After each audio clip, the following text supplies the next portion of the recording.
जय श्री कृष्णा। राधे राधे। ज्योतिष एकाग्र चैनल में आप सभी का हार्दिक स्वागत, हार्दिक अभिनंदन।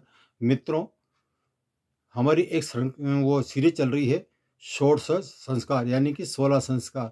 16 संस्कार के अंतर्गत आज मैं आपको विद्यारंभ के बारे में बताने जा रहा हूँ। बच्चा जब जन्म लेता है और धीरे धीरे वो जब बढ़ने लगता है, शिक्षा के योग्य हो जाता है, तो उसको विद्या प्राप्ति के लिए स्कूल में भेजा जाता है। तो इसके लिए जब शिक्षा प्राप्त करता है तो उसके पहले सबसे ज़रूरी है कि उसका यहाँ पर विद्यारंभ का संस्कार किया जाए। यह कैसे किया जाए, आज मैं इसके बारे में आपको पूरी जानकारी दे रहा हूँ। सूक्ष्म रूप से या सही विस्तृत रूप से आप जैसा समझे वैसा मैं बता रहा हूँ।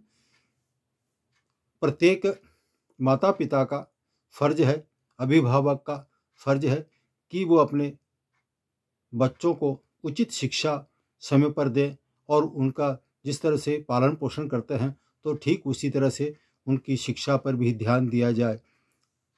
इसके रूप में हम सर्वप्रथम गणेश जी और सरस्वती के बारे में जानकारी दे रहा हूँ।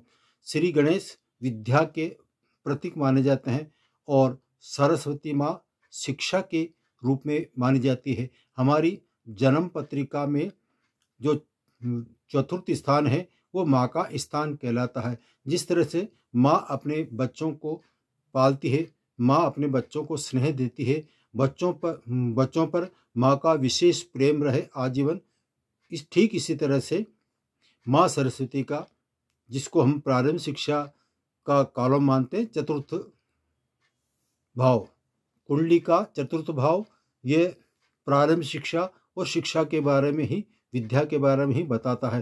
तो इसमें श्री गणेश और सरस्वती दोनों एक दूसरे के पूरक हैं। इनके बिना मनुष्य का जीवन अधूरा है। गणेश विवेक के प्रतीक माने जाते हैं, सद्बुद्धि के प्रतीक माने जाते हैं। वहीं दूसरी ओर माँ सरस्वती, वो माँ का रूप तो है ही, लेकिन वो शिक्षा के बारे में हमें कारक माना गया है। सरस्वती माँ हमें उचित शिक्षा देती है। शिक्षा चाहे स्कूली शिक्षा हो, कॉलेज स्तर पर शिक्षा हो, शिक्षा का मतलब है भाषा, लिपि और जो भी सब्जेक्ट हम लेते हैं उसके बारे में माँ सरस्वती का आशीर्वाद अत्यंत आवश्यक है। इसलिए जब बच्चा बड़ा होता है तो उसके लिए हमको विद्यारंभ नाम का एक संस्कार होता है, उस संस्कार को करना अति आवश्यक है। वो कैसे किया जाता है?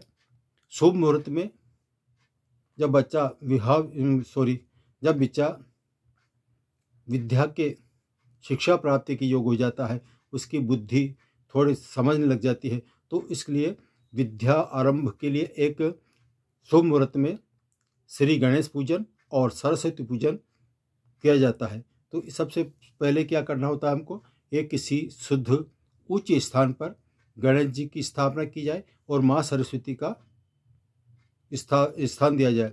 इसके साथ ही गुरु के रूप में यदि मनुष्य है तो उसको गुरु को पास में बिठाया जाए, और यदि मनुष्य नहीं आ सकता है तो गुरु के प्रतीक रूप में एक सुपारी होती है, बड़ी सुपारी, उसको पटे पर रख दिया जाए।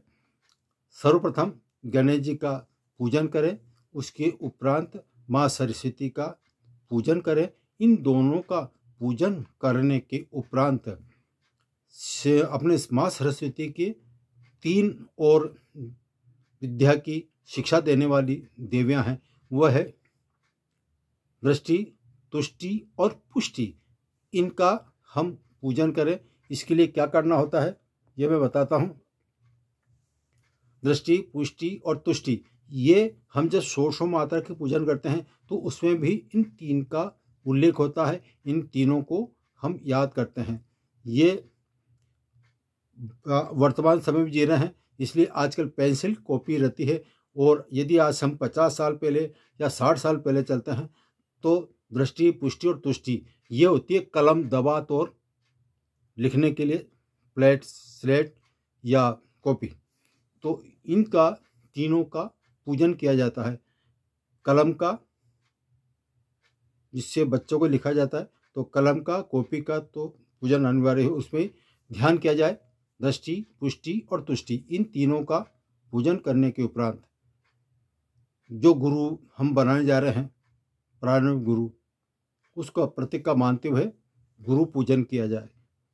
गुरु पूजन जब हो जाता है तो उसके उपरांत बच्चे को हाथ पकड़कर जो मंत्र मैं बता रहा हूं वो लिखना अनिवार्य है। हाथ से या तो पहले लिख दें या फिर हाथ पकड़ के लिखें, दोनों बात बराबर ही है। पहले लिख देंगे तो उसका हाथ उसके ऊपर घुमाते जाएं तो ओ उ म ओम लिखा जाए।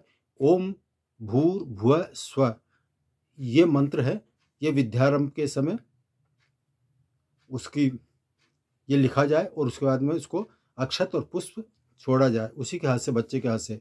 यह प्रक्रिया जब इसका पूजन कर देते हैं, दृष्टि पुष्टि लेखनी का पूजन कर देते हैं, लिख लेता बच्चा, उसके उपरांत विशेष आहुतियाँ गणेश जी की, माँ सरस्वती की और गुरु की, और साथ ही दृष्टि पुष्टि तष्टि आत्मा कुल देवता की विशेष आहुतियाँ दी जाए। यह है विद्यारंभ का कुछ महत्व और उसका विधान। जय श्री कृष्णा, राधे राधे।